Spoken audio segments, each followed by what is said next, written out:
Hey guys, today we're talking about surface area of rectangular prisms, which of course means what it says right here, which is that something that covers all of the sides.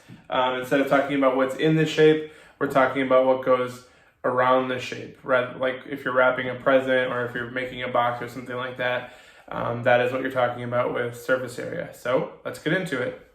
For me, there's at least about two different ways you can look at finding the surface area of a prism. Okay, the first way is to look at it as just the shape that it is. And the second way to look at it is like the shape of a net. If you were to break off the sides and then unroll it, this is the net that you would get, okay? The way that I like to look at it is like this, okay? For each box, you have 6 sides. You have a top and a bottom, a left and a right, and a front and a back, okay? So what I like to do is I like to color code those things, okay? So for example here, my front and back are gonna be blue, okay?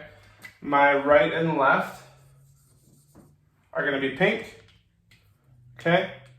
And my top and bottom are gonna be green, okay? So what I would do is I'd find the area of each of those kind of one at a time, okay? So for the front, we have 8 by 3, okay? So we would do 8 times 3, which is 24 inches squared. But you have to remember that that's just for the front. We also have a back that is matching the exact same thing there. So that means I have to add another 24 inches squared, or you could just multiply it by 2, okay? Secondly is the top and bottom, okay? So if I look at the top, it's right here. The side, the length is 8. The width, or the depth, is gonna be 5. So 8 times 5 gives us 40 inches squared. Okay, and then I'm gonna add another 40 inches squared. Okay, because I have the top and the bottom piece, that's why I'm gonna multiply it by 2. And then lastly, I have the right and the left, okay? So if you're unable to figure out what the right and the left are, basically you can just look at the third combination of numbers. Well, we did 8 times 3, we did 8 times 5, so what's all that's left between the 3 numbers we have? Well, we have 8, 5, and 3. What we haven't done yet is we haven't multiplied 5 times 3. So that's what I'm gonna do. 5 times 3 gives us 15 inches squared. And then again, I'm gonna add another 15 inches squared because again, we have a right and a left side, okay?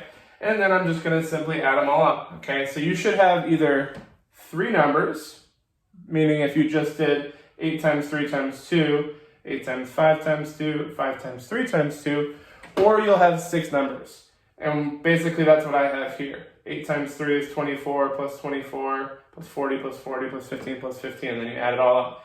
So I got 30 plus 40 plus 40, that gives us 110 plus these two, which is gonna be 48. So that'll be 158 inches squared, okay? The other way of looking at it is like we have on the right side here. What's gonna happen is I'm gonna match these up, okay? And then the big rectangles are gonna be blue, and then the top and bottom are gonna be green, okay? And I can find out each of those pieces, okay? So 5 times 3 is here. Well, that's where I get 30, okay? 5 times 3 times 2.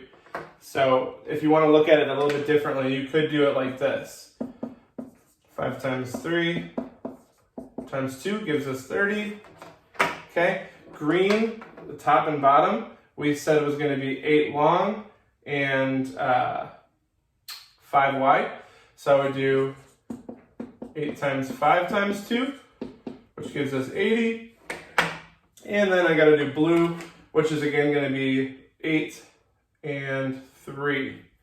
Okay, so 8 times 3 times 2, which is gonna give us our 48. And then that's what I meant before when you had your 3 numbers. So 30 plus 80 plus 48. That's your other way of getting it. It's still the same way. This way might be the quickest just because you're multiplying by 2 each time. You don't have to add all these numbers, but that's probably the simplest way of doing it. So I know what you're thinking. Why am I learning this? Why do I want to know this? Well, there's lots of real life applications to this. For example, Amazon or any cereal makers, they want to know how much material are we using for boxes? How can we minimize the amount of money it costs us? but that doesn't necessarily apply to you. What could apply to you in the future is actually something I did in this room, which is painting it, which is this beautiful, nice blue-gray color behind me. What's going to happen is when you go to the store, they ask you, how much square footage are you going to paint? Well, they do that because they want to know how much paint to give you. They don't want to give you a whole giant jug if you only need a gallon. Or they only want to give you 2 gallons versus a whole big 5-gallon bucket. So this is how you do it, okay? So if you look behind me, I've drawn a room that has 10 feet long, 9 feet wide, 8 feet tall, okay? And what I want to do is I want to know, all right, how much square feet am I going to paint? Well, okay, what I got to do is I got to find the area of the 4 walls. I don't want to do the ceiling. I don't want to do the floor because, well, I'm not painting those. Oftentimes those are white, the ceiling's white, and the floor is just whatever the flooring is. So we're going to find the 4 walls surrounding it instead. Okay, so we have a length of 9 and a height of 8.